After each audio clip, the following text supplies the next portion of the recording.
Ese está feliz.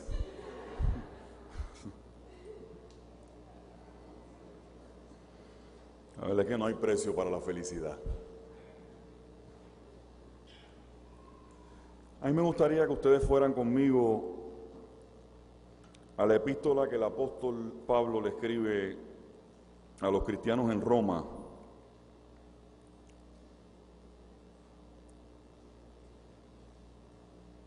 Y yo quiero que volvamos a leer en esta mañana lo que fue la lectura bíblica que sirvió de base para la clase bíblica del domingo pasado, que como después hubo la asamblea, pues no se pudo ampliar un poquito ese tema, ¿verdad? Importante para nosotros, el pueblo protestante de la Reforma. En Romanos 5, voy a leer completo ese trozo que es del 1 al 11, aunque no necesariamente es que lo vamos a cubrir completo en la mañana de hoy. Romanos 5 del 1 en adelante dice de la siguiente manera, lee de la siguiente manera: justificados pues por la fe, tenemos paz para con Dios por medio de nuestro Señor Jesucristo, por quien también tenemos entrada por la fe a esta gracia en la cual estamos firmes y nos gloriamos en la esperanza de la gloria de Dios. Y no solo esto, sino que también nos gloriamos en las tribulaciones, sabiendo que la tribulación produce paciencia, y la paciencia prueba, y la prueba esperanza. Y la esperanza no avergüenza, porque el amor de Dios ha sido derramado en nuestros corazones por el Espíritu Santo que nos fue dado. Porque Cristo, cuando aún éramos débiles, a su tiempo murió por los impíos. Ciertamente apenas morirá alguno por un justo, con todo pudiera ser que alguno osara morir por el bueno. Mas Dios muestra su amor para con nosotros en que, siendo aún pecadores, Cristo murió por nosotros. Pues mucho más, estando ya justificados en su sangre, por él seremos salvos de la ira. Porque si siendo enemigos fuimos reconciliados con Dios por la muerte de su Hijo, mucho más, estando reconciliados, seremos salvos por su vida. Y no solo esto, sino que también nos gloriamos en Dios por el Señor nuestro Jesucristo, por quien hemos recibido ahora la reconciliación. Te agradezco, Dios,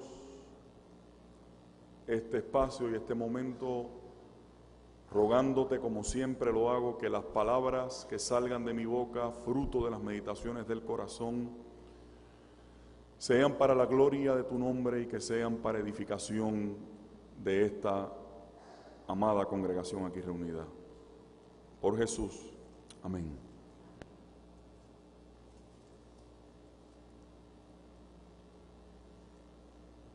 Hace algún tiempo conversaba con ustedes sobre lo que para mucha gente representa el problema de tener una imagen de Dios deformada. Una imagen deformada de Dios, usted lo prefiera decir. En aquel momento recuerdo que tomé algunos trozos de la narrativa del Génesis para conversar con ustedes sobre eso, y hoy también quiero hacerlo, pero tomando este texto para nosotros tan importante de la epístola del apóstol a los romanos. Porque una de las razones históricamente hablando por las que nosotros estamos reunidos en un lugar como este en la mañana de hoy tiene que ver con la historia de una persona cuya imagen de Dios estaba gravemente deformada.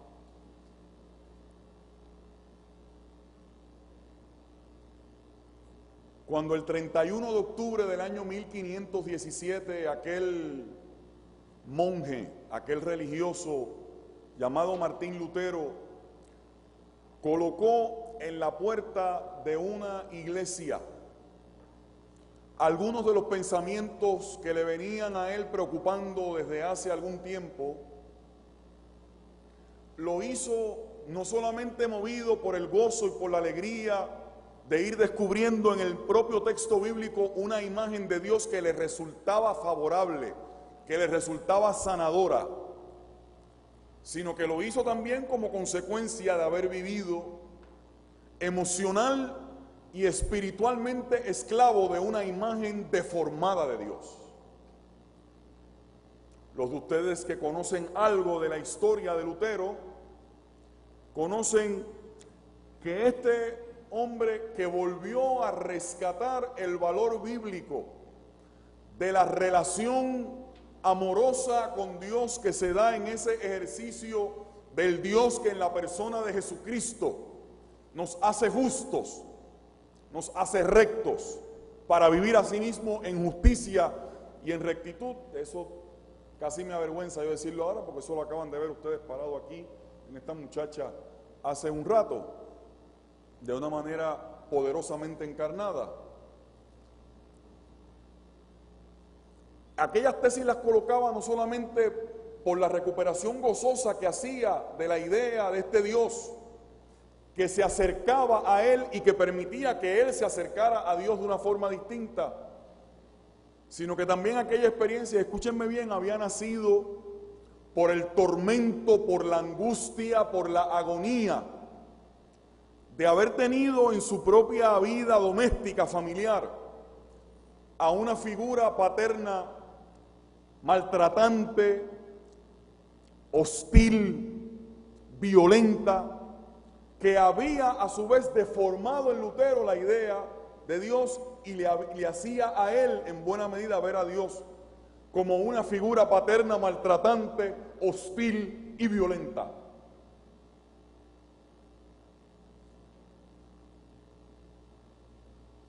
Y uno siempre, hermanos y hermanas, como a fin de cuentas uno lo que es pastor, cuando uno agarra una línea así, siempre quiere aprovechar el espacio para que nos preguntemos. Posiblemente de las personas que están aquí en esta mañana, de los que llevan mucho tiempo, o de los que nos están visitando hoy, o de los que lleven menos tiempo, qué factores, qué circunstancias, qué experiencias, qué personas en la vida tuya o en la vida mía, que tal vez tú no te has dado cuenta de eso, pero ayudaron a construir y a concebir en tu mapa conceptual y en tu mapa de vida una imagen de Dios que es una imagen deformada, que es una imagen que no corresponde a ese Dios cuya única intención es acercarse a nuestra vida porque le interesa nuestro bienestar y porque le interesa que nuestra vida le responda al amor de Él, como lo acabamos de escuchar aquí, que nuestra vida responda con frutos de bien. Y el que escribe aquí le pasaba exactamente también lo mismo. El Pablo, que de ser el fariseo perseguidor de los cristianos, pensaba que la única forma de saciar la sed de este Dios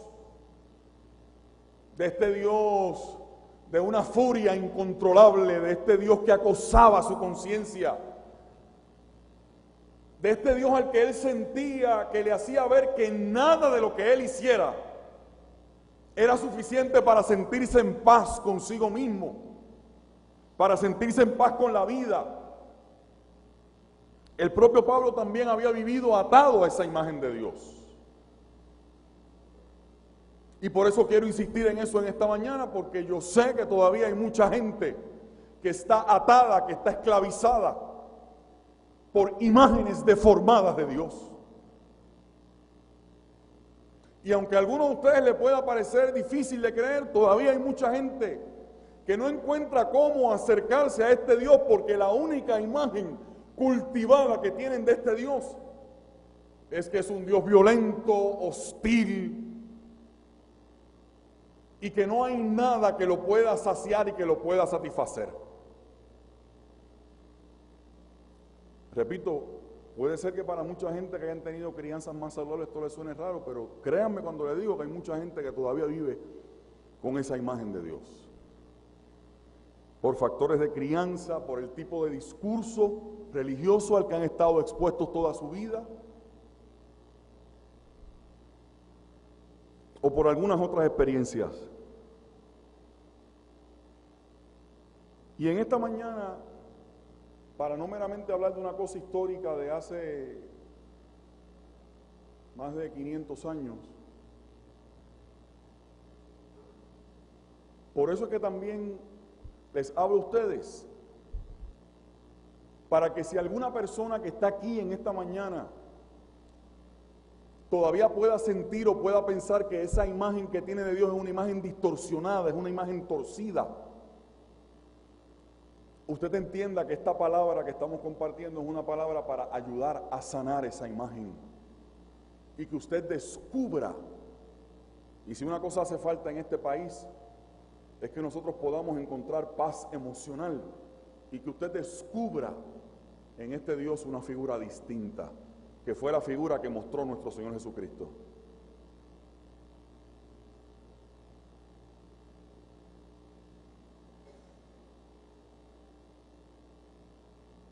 Lutero lo había probado religiosamente hablando todo.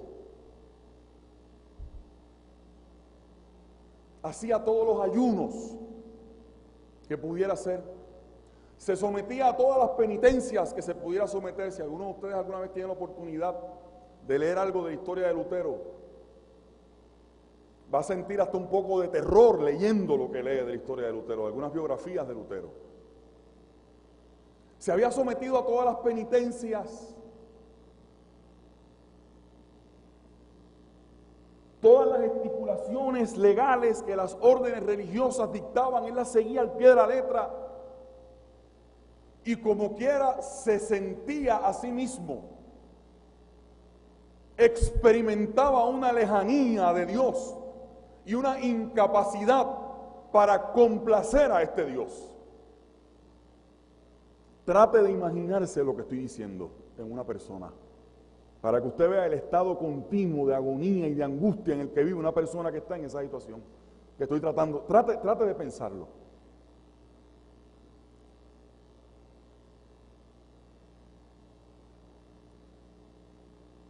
Cuando Lutero descubre en el profeta Habacuc aquello de que mas el justo por la fe, ¿qué? Mas el justo por la fe vivirá. Y cuando descubre, leyendo al propio Jesús, pero sobre todo leyendo ya la interpretación que la iglesia naciente daba del evento de Jesús de Nazaret, de repente descubrió la llave de la libertad en la propia Escritura, al experimentar y sentir lo que es la aspiración nuestra de todos los que estamos aquí. Estoy en esta mañana, sé que no estoy diciendo nada tremendamente profundo ni tremendamente nuevo, es meramente un recordatorio. Esa experiencia que es la que te debe seguir a ti y me debe seguir a mí, como experiencia rectora en nuestra relación con Dios todos los días de nuestra vida, para que nos permita disfrutar de esa comunión y de esa cercanía, de esa proximidad con Dios, que es la experiencia de saber que no somos nosotros los que de iniciativa propia tenemos que estar en esa agonía pendientes de qué hacemos para satisfacer a este Dios y para que este Dios nos mire con ojos de favor, sino que nosotros ya acabamos de entender que en la persona de Jesucristo lo que se nos manifestó es que ya Dios hace rato nos miró a nosotros con ojos de favor y de misericordia. Que el acto que Dios llevó a cabo en la persona de Jesús de Nazaret, y hago un paréntesis para decir que por eso es que ustedes me van a oír diciendo tantas veces, y lo voy a seguir diciendo, a los que querramos crecer y entender mejor nuestra fe, que por eso para nosotros es tan importante, métaselo en la cabeza, ese asunto de que nosotros le servimos a un Dios que se encarnó, para nosotros es fundamental.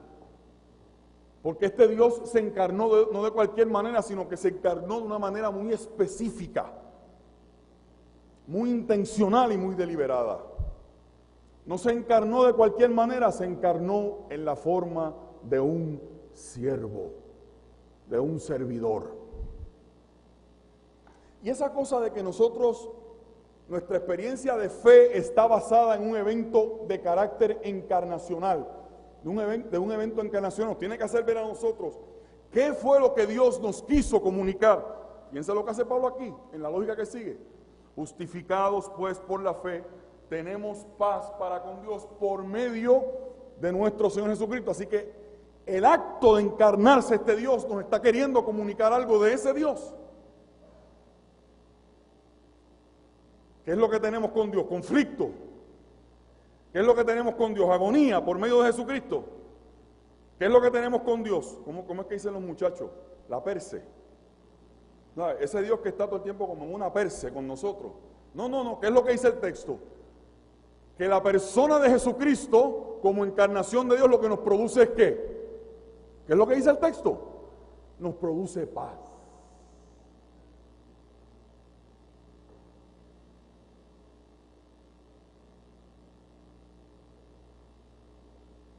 Y es posible que todos los que lleven mucho más tiempo en la iglesia en este mundo tengan permiso para bostezar o para mirar para el lado, porque eso lo han oído muchas veces, eso lo saben de memoria.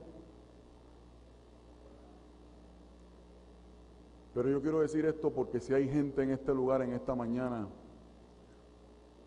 que necesitan reconstruir su imagen de Dios,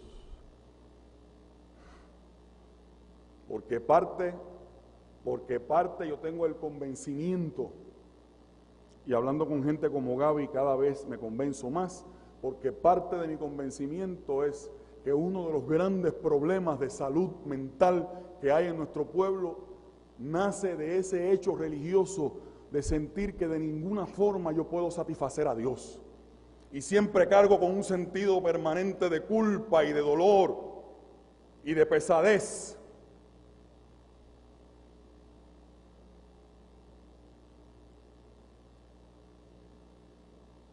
Y si hay alguien en esta mañana para quien le sirva eso, lo que le quiero decir es que a Dios lo único que le interesa es que tú entiendas en esta mañana que su intención es que tú comprendas que en la persona de Jesucristo Él lo que vino fue a construir, a acabar de tender un puente de reconciliación, de amor, de ternura y de paz entre el ser humano y Dios. Bendito sea el nombre del Señor.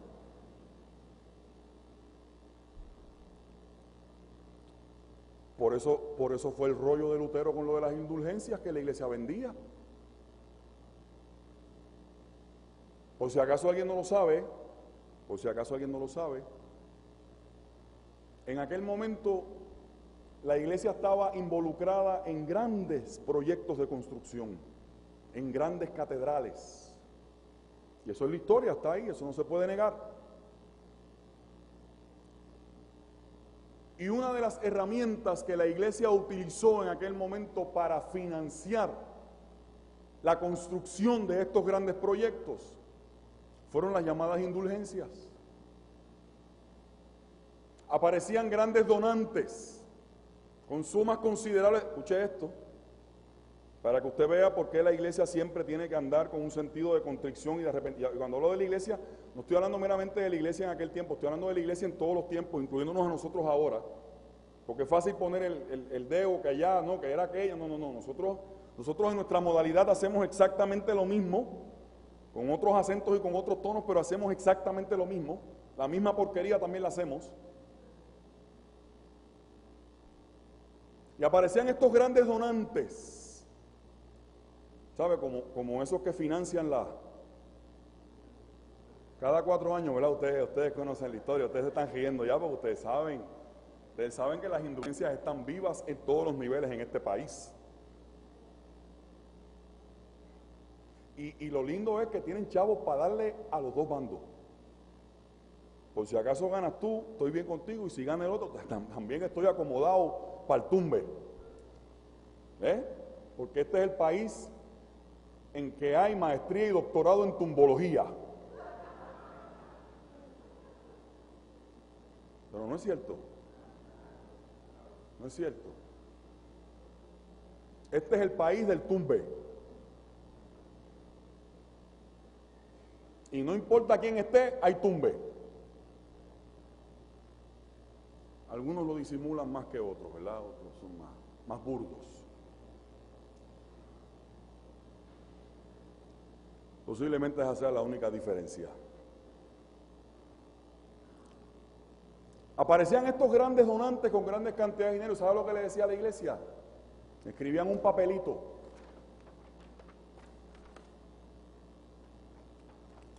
Y se le exoneraba a la persona de todos sus pecados. A veces por un tiempo definido dependiendo de la donación. Mientras más grande era la donación, más grande era el periodo de tiempo en que estaba cubierto el pecado. Lo estoy diciendo así, ¿verdad? Pero es asqueante lo que estoy diciendo, ¿verdad? Es asqueante lo que estoy diciendo. Y hasta en algunos casos podía incluir la salvación.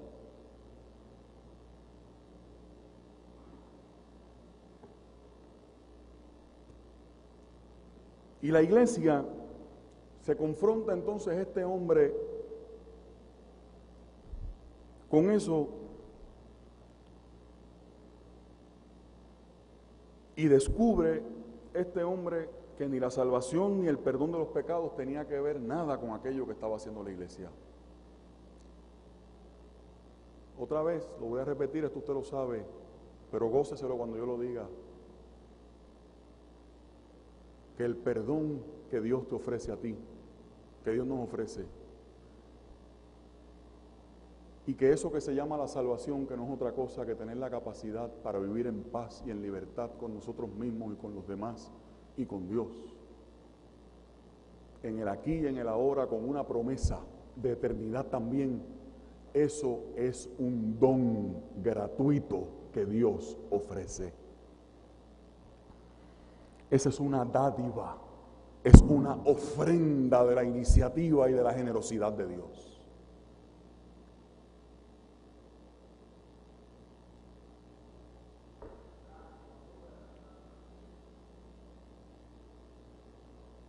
Pablo descubrió también lo mismo, Pablo el apóstol. No se trataba de cumplir fielmente con todas las disposiciones de la ley judía, que no es que no eran importantes, pero Pablo lo que le está diciendo es, hay otra vía, hay otro camino para sentirse en paz con uno mismo y para sentirse en paz con Dios. Pero Pablo hace aquí algo que es bien importante con lo que yo quisiera terminar en la mañana de hoy, este pequeño repaso de por qué nosotros los protestantes hablamos de la justificación por la fe y cuáles son las implicaciones que eso tiene.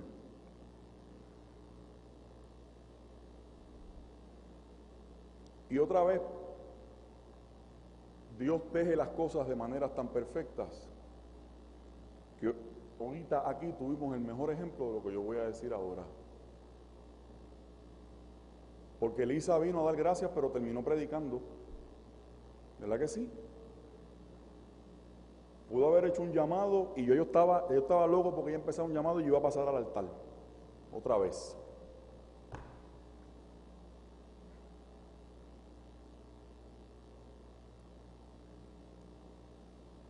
Fíjense cómo, tanto en el tiempo de Lutero, la conducta de las autoridades eclesiásticas en ese tiempo y el maridaje que había entre las autoridades eclesiásticas y el Estado, y en el tiempo de Pablo, en el tiempo de Jesús, el discurso y el comportamiento de las autoridades eclesiásticas, hay unos grandes parecidos, hay unos paralelos ahí que ya se los he estado diciendo, usted los puede captar en lo que lo estoy diciendo.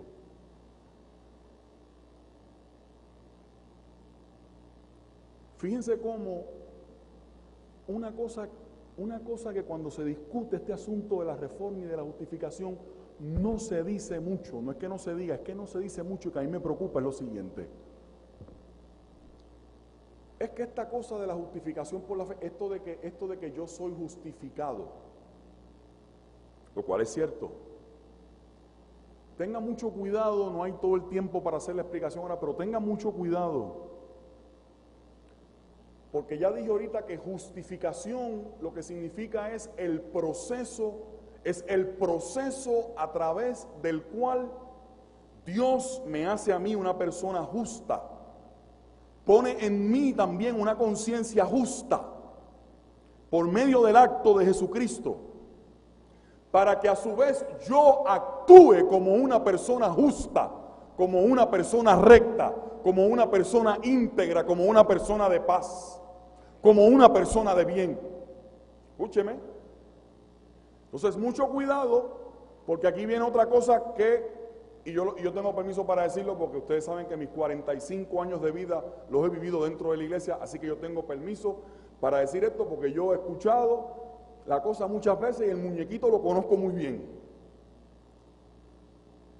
Mucho cuidado, porque a veces esa experiencia de que sí, Dios me hace justo, es lo que nos ha llevado a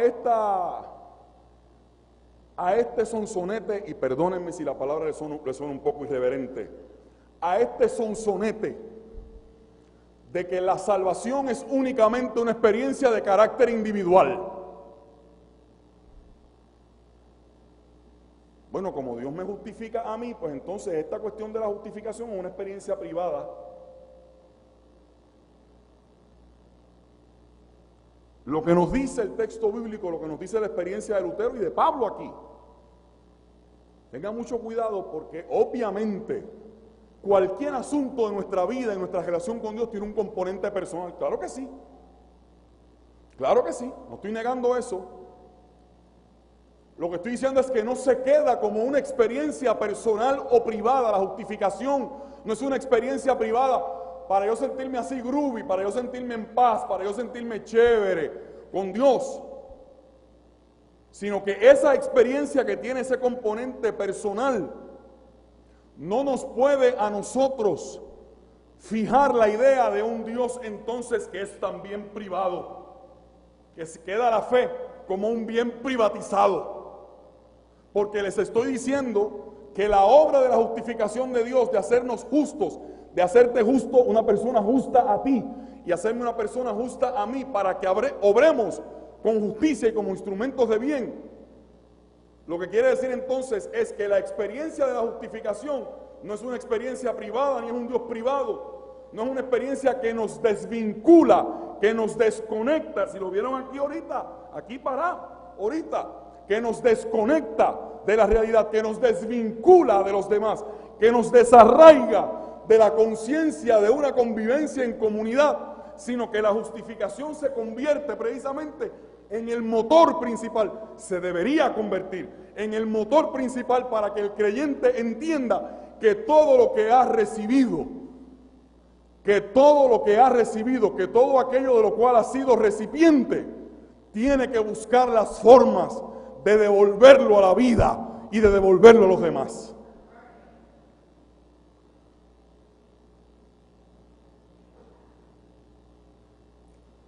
Yo me estoy complicando mucho la vida para decir esto, y la Biblia lo dice de una forma tan sencilla y tan directa. Da de gracia. Miren qué sencillo lo dice la Escritura.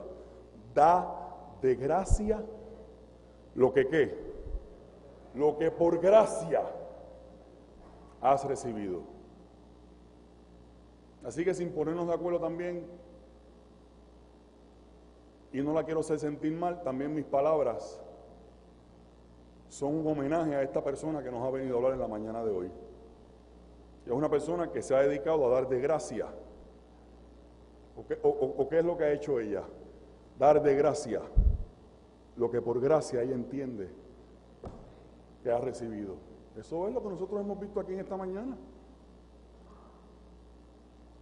Miren qué muñequitos, miren qué imagen más distinta, miren qué retrato más distinto de este Dios.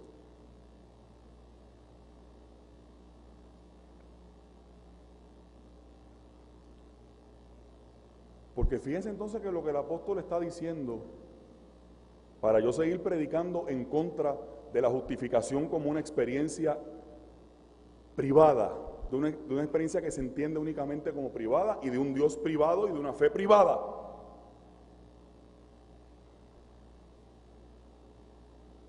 Que les confieso que es una de mis grandes, de esas que yo les he confesado a veces, algunas de ellas, pues esta es otra, Es una de mis grandes, escúchenme bien para yo compartir la carga con ustedes, es una de las grandes agonías que yo cargo cada vez que escucho algunos discursos disque evangélicos y religiosos por ahí. Es una de mis grandes angustias. Esa cosa de predicar un Dios privado, que muchos deformamos a Dios.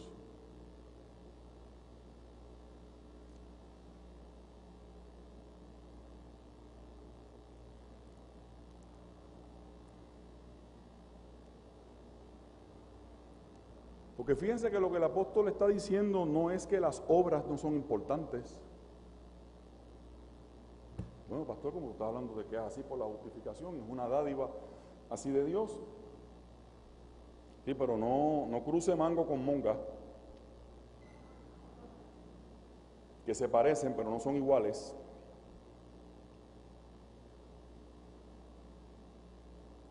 No es que las obras no sean importantes. Lo que el apóstol está diciendo es que esa desesperación que sentían y que han sentido los Martín Lutero de la vida porque han tenido una imagen deformada de Dios, por hacer y hacer y hacer, a ver cómo sacian a este Dios insaciable, a este Dios hostigante, a este Dios sanguinario que exige la sangre del Hijo, solamente la sangre del Hijo para él poderse estar quieto.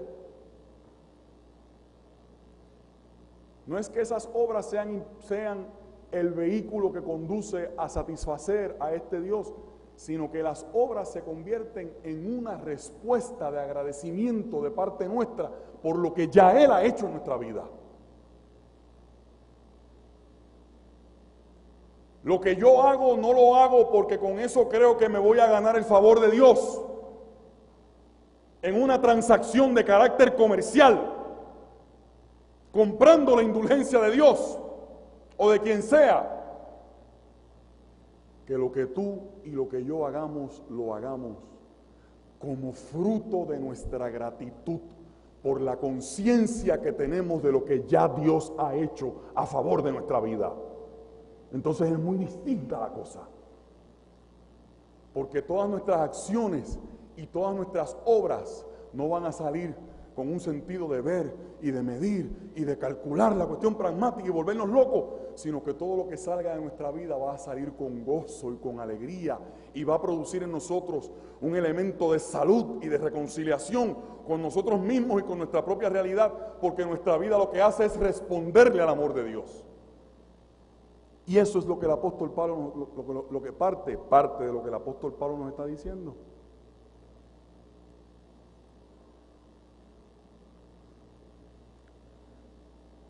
Y a mí se me ocurre,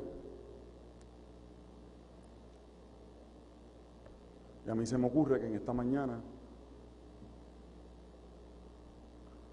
aquí pueden haber personas,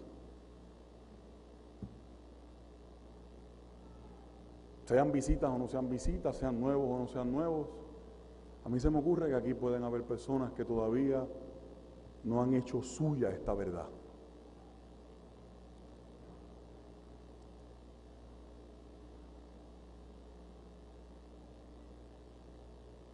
De que nosotros no tenemos que vivir en la agonía buscando qué hacer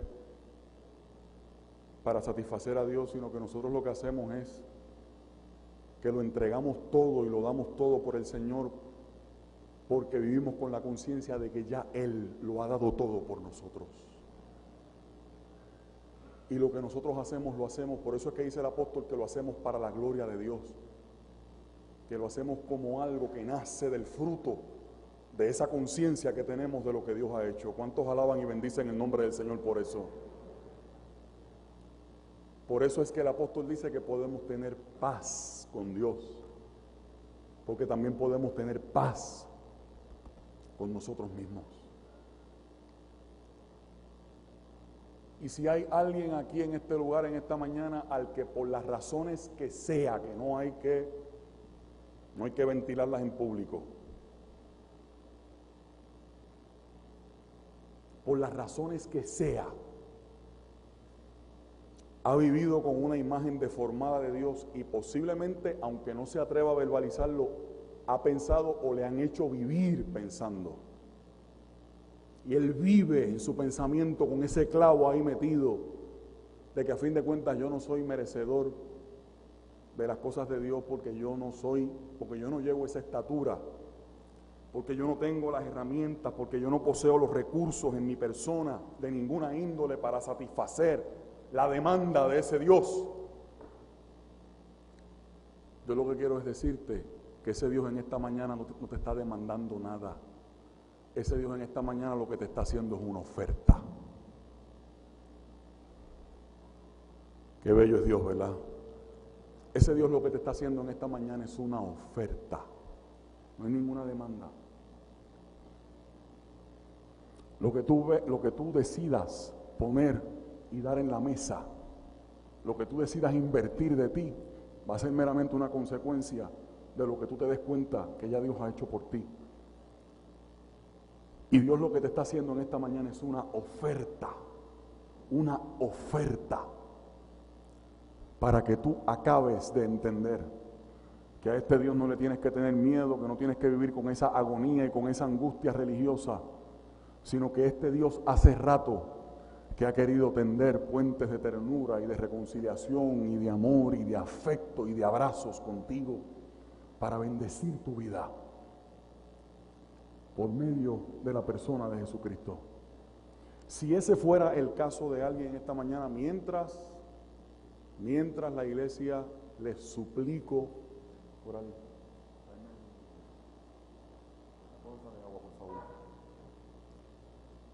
Mientras a la iglesia le suplico que esté en oración, yo quisiera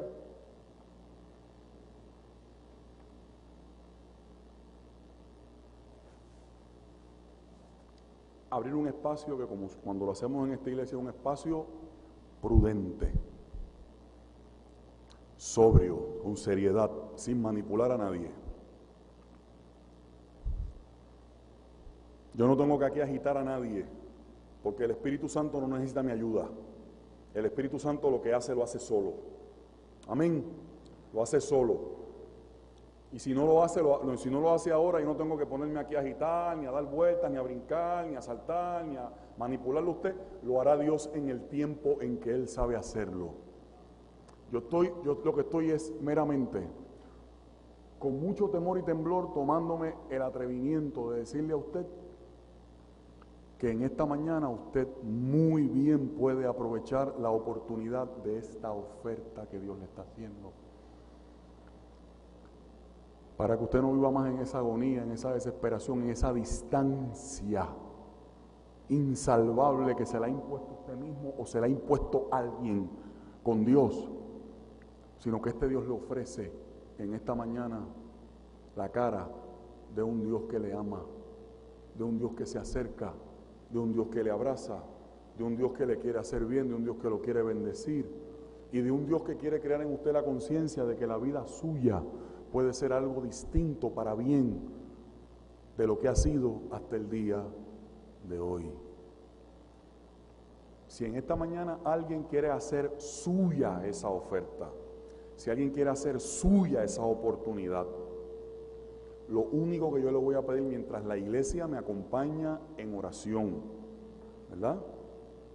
Lo único que le voy a pedir a esa persona que quiere decir, mire pastor, yo quiero vincularme con ese Dios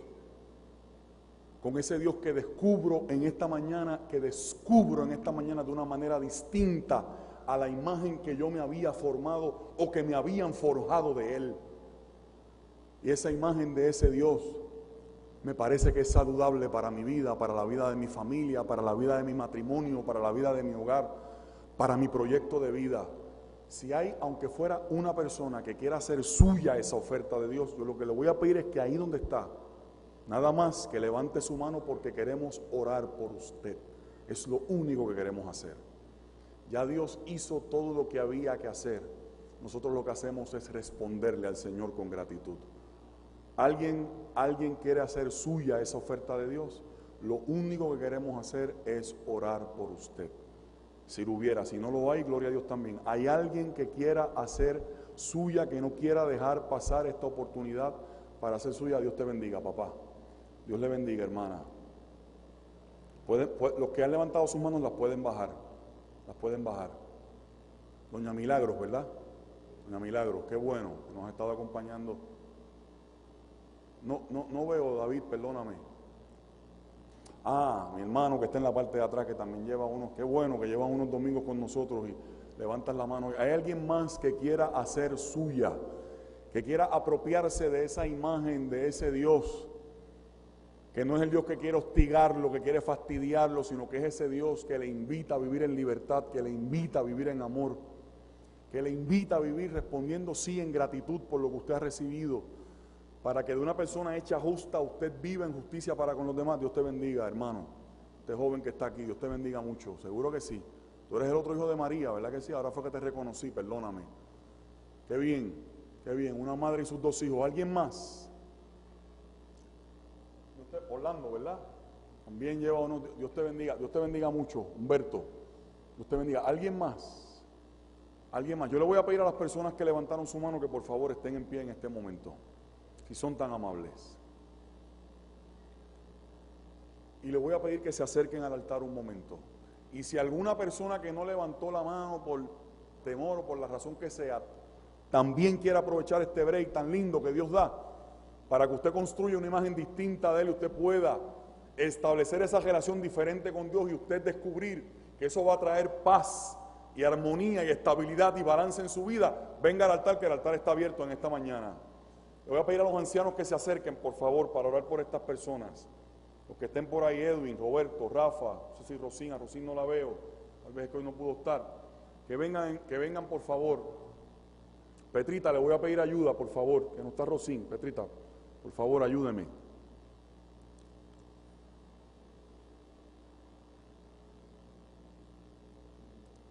Hay personas aquí que, cualquier persona que identifique, hermana Carmen Pérez, por favor, venga y ayúdenos también aquí a ministrar, por favor.